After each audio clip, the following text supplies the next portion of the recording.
For many more recent refugees, including children since born in the United States, time is running out. The Trump administration recently announced an end to extensions of legal status for immigrants from several countries around the world. One response is an attempt to show how that affects local families in a play based on stories of children whose parents have temporary protected status, or TPS. The play was produced in collaboration with the Massachusetts TPS Committee. To tell us about it is a former coordinator with the committee and now the coordinator for the National TPS Alliance, Jose Palma. Thank you for being with us, Jose. Great, thank you for the invitation. First, tell us a little bit more about temporary protected status and why these families got that status in the first place. So temporary protective status is a program that the United States government provides to countries that suffer natural disasters. For example, we have people from Honduras and Nicaragua who got TPS back in 1998 when they suffer a big hurricane like Hurricane Mitch. And Salvadorians, like in my case, we got TPS in 2001 after a big earthquake destroyed almost half of El Salvador, so we were granted TPS. And then people with TPS have to apply, have to go into a background check every year and a half, pay $485 to renew the TPS programs. So that means everyone, like in my case, who has been with TPS for the last 18 years, that means I have been complying with paying for the application, going into background check every year and a half, and fulfilling all the requirements in order to keep the program. So it's a very strict program, but if we still have it, it's because we have behaving in the right way.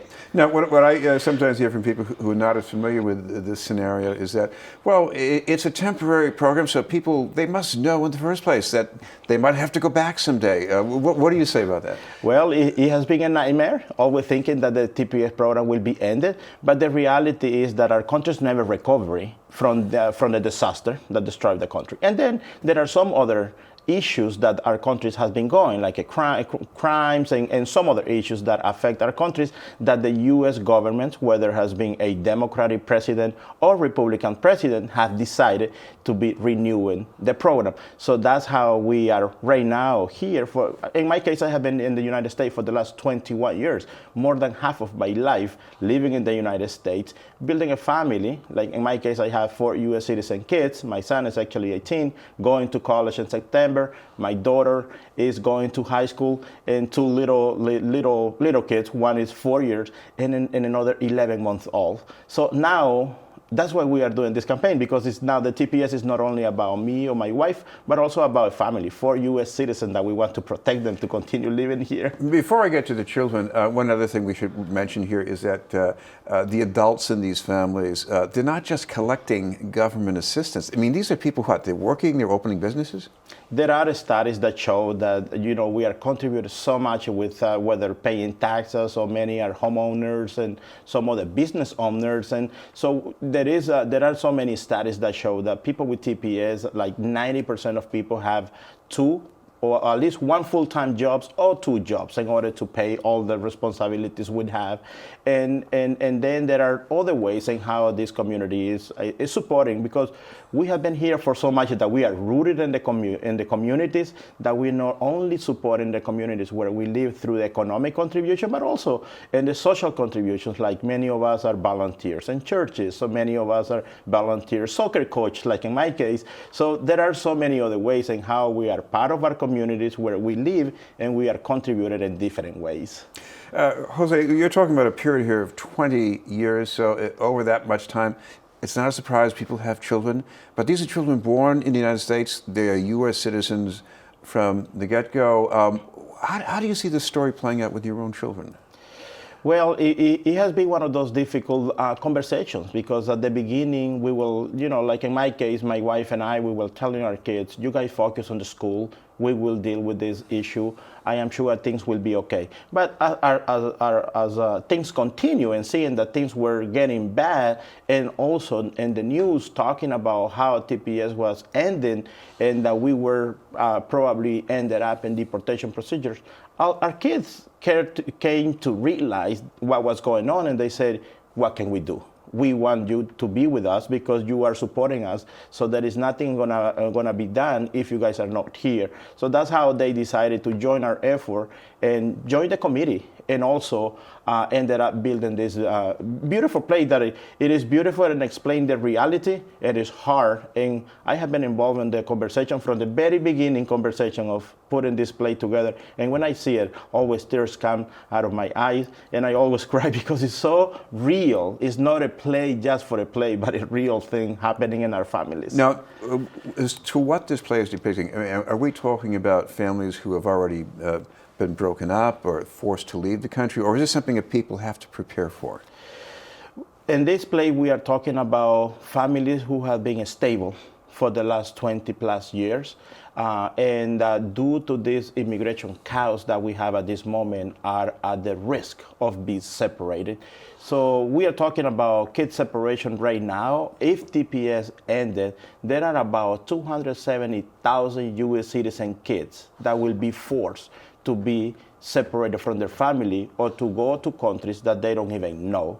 Like in my case, for example, my kids have been in El Salvador only once for 10 days. But if I lose TPS and I were to be deported, they will have to face the reality either for my son to decide to stay here by himself, and the other three who are underage, for sure they are going with me to a place they don't know, for a place that will never be able to provide their dreams that they can fulfill here in the United States. And that's why we are organizing and doing everything we can, as every parent will do, protect our families. You're turning the scenario, the narrative into a play. How did that idea get started? So the whole idea came that we had a conversation with the director of the Boston Experimental Theater, and they were saying, look, I heard about this problem. I really want to do something. What can I do? He said, I know how to do theater. We have a theater company that is willing to support, and because we understand the immigration issue. And then they provided training in how to share our stories. Listening to stories, they turn around and say, hey, after learning about these stories, this is so hard. This is so difficult for you guys to be dealing with. If there is anything, can we help to do a play? Maybe this will help to educate others to understand, one, what is TPS? Two, what is happening with these kids and what will happen if you guys lose TPS. That's how we ended up putting the play together. And now it has been showing in a few different places here in Massachusetts, but also in Congress. And some Congress people were there watching the play. And after the play, they said, is there anything we can do? Because the play shows the reality of conversations that we are having at home. And we're going to show an example of that from one passage from the play. Can you tell me a little bit about your own situation? In order for my sisters and I to stay in this country, I'd be 18 so I can legally take care of them, but I'd have to drop out of school, get a full-time job, and provide for them like a mother. So I'd basically become a mother of 3 at 18. And how old are they, your sisters? Right now, one is 16, 14, and 9. Okay. And why wouldn't you go back home with your parents? It's really dangerous over there, especially for young adults and teenagers and children. There's too much gang violence right now going on, and their main targets and focus are the young people. Young people. Have you been there? No. How old are you again? 17. 17. So for 17 years, you've never been there. No. Well, thank you. Thank you very much. Jose, we just showed a little bit of the documentary about this play that was aired on BNN recently. In addition to just doing this dramatization, this trip to Washington, what was that like for the young people? So for the young people, it was very a good opportunity for them to bring the reality that they are facing in their homes and their communities to the place where the decision is made. To Washington, D.C., to Congress directly to show them the reality of the conversations at home. I think it was a good experience for them because they sometimes living in Massachusetts, you feel so far away from the place where the decisions are made in Washington, D.C., but then going to Washington and doing the play right there in Congress, it was a good experience for them. It made them feel that there is hope, that there are people that are willing to listen, and after they listen and understand the reality, are willing to take action. I think it was very, empowered They became very empowered and really wanted to continue doing the play and also doing the campaign. There's one thing in this play that's not at all surprising. It's almost like watching a TV show about an American family. They're just ordinary people. I mean, that's almost amazing in a way. I mean, isn't that strange to say that?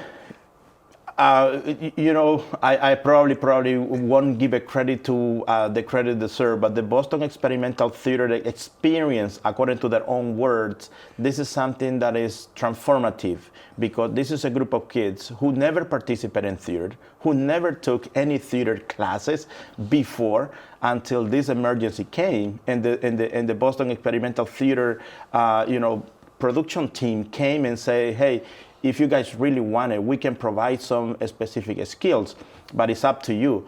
And they were willing to jump in, and they have been doing a really good job. And I think in a sense, and probably it's too cold to say, it's easy for them because it's their own stories. Like, the play is nothing like from the imagination. It's just the realities of conversations within themselves in a normal, regular setting, in a normal, regular life. Like Sophia's birthday. We have been celebrating Sophia's birthday for the last 10 years. And what they say in the play is the reality. This is how they came to know about TPS, because the adults were kind of like, let's hide. Maybe not hide, but let's keep it soft. That way they can continue focus on the school. But the reality came to light, and they decided to do something. I see another thing going on here. As you mentioned, these are families where kids are encouraged to keep a low profile about their identity and their history, even though they have legal status. That must be difficult to have a young person suddenly break out of that and do something completely different, isn't it? Yeah, absolutely. I think it's one of those things that, it has been hard. It has been hard because I think until like, we knew about, what was happening with TPS in 2017.